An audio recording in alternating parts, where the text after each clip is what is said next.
ستړي مشئ زه رحمان بونریم دا پروګرام بی کاسټ دی ICC یعنی انټرنیشنل کرمینل کورټ کوم ته چې مونږه د جرمونو د مخنیوي نړیواله محکمه یا عدالت هم وایو دا په یورپ کې دا په هالند کې دا دې محکمې د طالبانو د امیر حفظ الله خونزاده صاحب او یو شمېر نورو مشرانو چې د اسرائیل وزیر اعظم بنیامین نتنیاهو هم پکې شامل دی د بشري حقوقو په خلاف ورزیو باندې د دې د محکمه کولو یا د سزا کولو امر هم کړی دی. تېره اونۍ چې زه کله په اروپا کې یم نو د اروپا د هالند هیواد کې د پښتون تحفظ مومنټ یا ژغورنې غورځنګ مشرانو په بلنه باندې زه هالند ته هم ورغلم او د هغې مشرانو دا تجویز هم راکړه چې باید زه د نړیوالې محکمې مخې ته د هغو د ملګرو سره لیده کاته هم زما وشي. د هغو مهرباني شکریه او د دې نړیوالې جنایتونو د مخنیوي محکمې مخې ته ما هغو سره خبرې کړې دي. لږ ساعت کې دا خبرې تاسو ته ښیم چې موږ څه خبرې شوي دي او دوی څه کول غواړي اراده څه لري په دې باندې بحث وکړم د هغو سره هم د هغه ځایه. خو په اروپا کې زما سفر مختصر و ډېرو ځایونو ته تګ راتګ و نو اکثره به د ملګرو په بلنه باندې که ملاقات کېده هم نو ډېر مختصر به کېده. خو چې کله د پولینډ د هالند د PTM مشرانو دا خبره ماته وکړله زما په سفر کې دا زما لپاره یو دلچسپه مرحله وه چې زه د دې نړیوال محکمې مخې ته لاړ شم او وګورم دا کار څه کوي او څرنګه دوی ته دا حق حاصل دی چې دوی د نړۍ د یو شمېر هیوادونو د مشرانو خلاف دا قسمه پرېکړې وکړي. په دې پرېکړو کې په وروستیو کې چې کوم غټ شخصیتونه نړیوال شامل دي په دې کې د اسرائیل وزیر اعظم بنیامین نتنیاهو شامل دی چې د بشري حقوقو خلاف ورزیو په ضد یې د نیولو امر کړی دی. د طالبانو امیر حفظ الله خونزاده صاحب شامل دی. د دې نه علاوه د روس صدر ولادیمیر پیوټن شامل دی. د فلپین پخوانی صدر روډریګو شامل دی او دغه شان مینګ اون لینګ چې د میانمار پخوانی صدر دی. دا کسان دي چې د محکمې د هغو خلاف فیصلې کړي دي یا پرېکړې کړي دي. د پښتون تحفظ مومنټ یا ژغورنې غورځنګ مشرانو د دې محکمې مخې ته یو شمېر مظاهرې هم کړي دي او دوی دا فکر کوي چې د پاکستان پوځي مشران یا جرنیلان چې دي هغه هم د بشري حقوقو په خلاف ورزیو کې سرتاسري کړ دي او دوی اراده لري چې په دې محکمه کې د هغو خلاف هم اقدامات وشي. دا محکمه چې د کوم هیواد د کوم مشر یا شخصیت ادارې خلاف ګام اخلي نو باید بشپړ ثبوتونه ولري، داسې ډاکومنټس ولري چې په هغې کې د دغه شخصیتونو خلاف داسې شواهد موجود وي چې د هغې په بنیاد باندې بیا دلته اپیل کیدی شي یا اورېدنه کیدی شي. د پاکستاني جرنیلانو خلاف د PTM سره دومره ثبوتونه شته دی که نه چې د نړیوالې محکمې د جرمونو نړیوال عدالت د هغو په دې ثبوتونو باندې د هغې خلاف ګامونه پورته کړي. پاکستانی مشران پوځي جرنیلان زیاتره وخت د دې تورونو انکار کوي چې په پاکستان کې د بشري حقوقو خلاف ورزي کوي. خو د PTM پښتون تحفظ مومنټ مشران اکثره وایي چې دوی په پخوانیو قبایلي سیمو کې بې ګناه انسانان نیولي دي، وژلي دي یا بیا ګرفتاره کړي دي. مثال په توګه د قومي اسمبلۍ پخوانی غړی علي وزیر چې د بشري حقوقو فعال دی هغه اوس په جیلونو کې دی، په بند کې دی او د PTM د مشرانو خیال دا دی چې دا مقدمې یا رپورټونه چې دا خلاف جوړ شوي دا دروغ دي یا جعلي دي. دغه شان په پاکستان کې د بلوچستان صوبې د بلتونپالو ترڅنګ بشري حقوقو فعالان هم دا تور پورې کوي چې په بلوچستان کې د پاکستان پوځ د زرګونو په شمېره کې طالب علمان، سیاسي کارکونکي، بشري حقوقو لپاره کارکونکي فعالان چې دي یا یې نیولي دي یا یې خلاف جعلي مقدمې جوړې کړي دي یا یې ګرفتاره کړي دي. په آینده کې د دې محکمې ته وړاندې کېدی شي که نه د دې دواړو تنظیمونو یا تحریکونو یا غورځنګونو لخوا داسې کوم تیاری شته دی که نه دا اوس د وخت نه مخکې خبره ده خو زه غواړم چې تاسې اوس بوځمه د آی سی سی مخې ته چېرته چې د پښتون تحفظ مومنټ هالینډ د مشرانو په بلنه زه ورغلم او هلته مې د هغو سره خبرې وکړې له مخه دې نه چې د دې مشرانو سره دغه خبرې اترې تاسو وګورئ زه یې درته وړاندې کړمه تاسو کولی شئ چې د بی کاسټ چینل د ملګرتیا لپاره په ډسکرپشن کې چې کوم لینک دی د پټریون هغې باندې کلیک کړئ او که تاسو کولی شئ خواهش لرئ او دا چینل تاسو فکر کوئ کامیابېدی پکار دي نو په دې کې تاسو پیډ ممبرشپ چې دی هغه اخیستی شئ څنګه چې د نورو چینلو وي اوس راځئ چې لاړ شو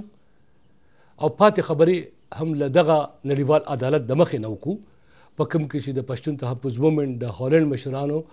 مشرتابه کمیټۍ چې دي د هغو د صدر ښاغلي امین پښتون په ګډون یو شمېر ملګري راغونډ شوي چې د هغو سره خبرې وکړو هغه د عدالت څه کار کوي دوی څه اراده لري او دوی پاینده کې په مستقبل کې پلان څه دی راځئ چې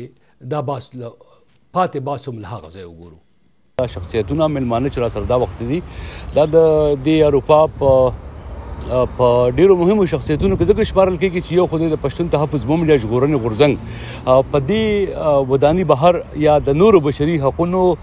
د خلاف ورزیو په پاکستان کې په افغانستان کې په سیمه کې چې کله هم داسې کېږي د هغې خلاف چې کله مظاهره کیږي یا کوم اپیل کیږي غږ کیږي پای کې برخه اخلي په ځانګړې توګه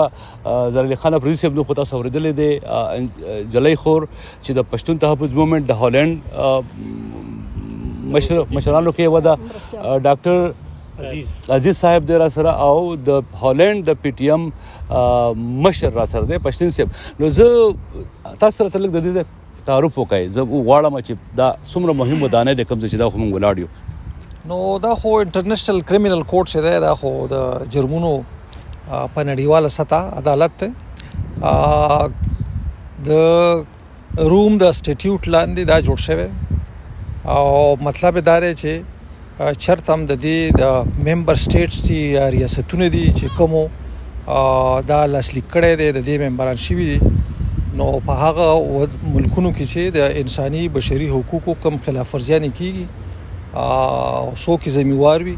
نو هغه خلک دلته راکش کوي او دلته په بیا مقدمې کیږي چې غل وي خو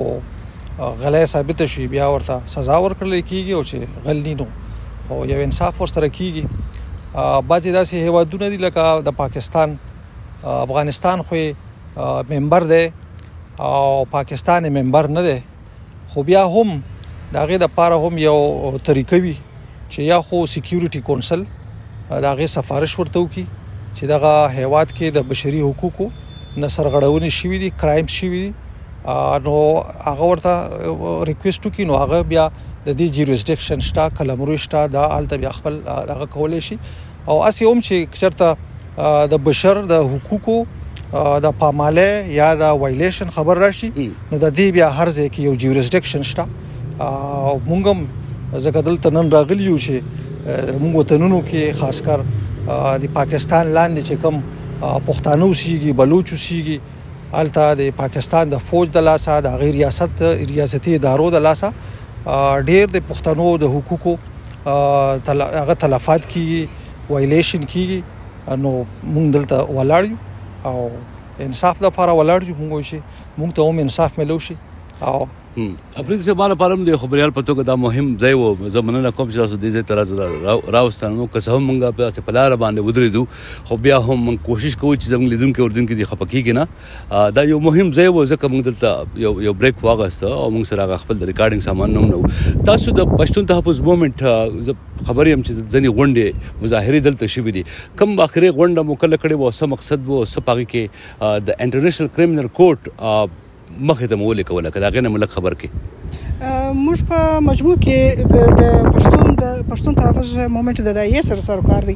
او په دې کې لکه تاسو چې پوهیږئ زموږ د پښتنو او د نورو لږکیو د پښتنو مخصوصا د کارګرنې کرښې دواړو خواو ته حقوق ضایع کیږي او د نورو لږکیو د هم موږ په 2023 کال کې اخیره پلا دلته لاریون کړی وو هغه وخت چې د پاکستاني جنرالانو او د پاکستاني پوځ د جنایتونو پر تکابل کې مدغه کړی و لاریون نو دغه سي حادثو په دغه کې موږ سره راټولېږو دلته او بیا په دې خاطر چې دغه محکمې اړوند موضوع نو موږ دلته لاریون کړی وو او دلته او دې سیمه خوشا نږدې سیمو کې تاسو پاتې کیږي او دلته خلک راتګ لپاره باید تاسو یو اجازه واخلئ د مخکې مطلقاً دغه بلډینګ یا دغه تعمیر امنیت په بیخي شدیده توګه نیول کیږي وخت چې ته غواړې د نن ورسې اصلا د نن د عکس اخیستلو د فلم اخیستلو اجازه نشته و عام خلکو ته کته بیا هم غواړي بیا ډیر مخصوص قوانین لري د باندې یعنی دلته بهر به کېدل چې سړی فلم واخلي او دغه کې خو که غواړي چې ته په رسمي شکل خپل عریضه ودی ته وړاندې کې بیا هغه خپل پروسه او خپل جلا چینل لري پر هغه ځان برابرې فرضاً شواهد برټولوي وکیل ځان ته نیسي او دغه اولینې د پروسه اوایل چې ته فرضاً څه رقم غواړي دغه محکمې ته یا دغه د پروسه د دوی د طریقې شروع کې دا هم امکان لري لکه موږ تاسو چې شاهد یو چې د نیویم کلونو د بوسنیا هرزګوینا کې چې جنگونه و او الته جنگي جرمونه د خلکو د باز جنرالان د خوا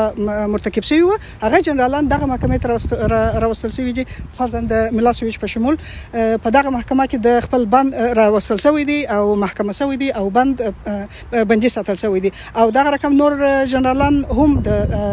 هغه وخت د جنگ دلته راغلي دي بعضی نور جنرالان هم داسې کیسونه هم ست چې فرضاً د هغه په اساس فرضاً زموږ تاسو د مناطق څخه هم امکان لري چې دلته موږ دغه راولو نو د پی ټی ایم یو د اهمو کارو څخه دغه دی چې په دغه یو کیس کې فرضاً دغه پاکستاني جنایتکار جنرالان جنایتکار نظامیان چې د هر رقم بشري حقوقو تناقض کوي په منطقه کې نو دا به زموږ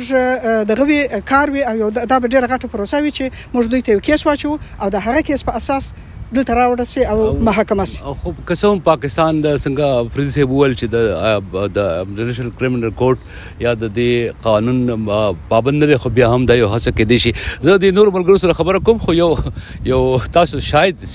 په ممکنه توګه معلومات لري درې داسې شخصیتونو نړیوال دا وخت مشهور یو پکې شاید د افغانستان دی چې د ارست وارنټ یا د دیولو گرفتاری او امرونه شوي دي په وروستیو کې ته یاد لري نو ما ته خدا سه معلومات نشته کړه ډاکټر صاحب د خبرې ډاکټر صاحب تاسو په دې موضوع کلک موږ پوه بیا به زه د پښتون صاحب سره خبرې وکم نو ما خو چې اورېدلې دي د سترې محکمې رئیس کا غلط نشم د افغانستان زه په نوم چې د تجاهل رپان کار واغسته کولې افغانستان د سترې محکمې رئیس او یو د تحصیلاتو علی وزیر زکه چې التپون جنو بندیز ده په دې خاطر دغه دواله کچې راغلي دي یو امیر المؤمنین شاید امیر المؤمنین عبد الله خنزاده صاحب د جنکو د طالب باندې د پابندۍ خلاف انټرنیشنل کریمینل کورټ یو فیصله کړې ده او د دې قانون دا دی چې په دې هیوادونو کې که ته سفر کوې ته نیول کېدی شي یا انټرپول کوم چې نړیوال پولیس محکمه ده هغه بیا د انټرنیشنل کریمینل کورټ هغه امر چې دی یا فیصله چې ده د هغې عملي کولو کې د کومک کوي همداسې ده که نه همداسې ده او په داخلو کې یو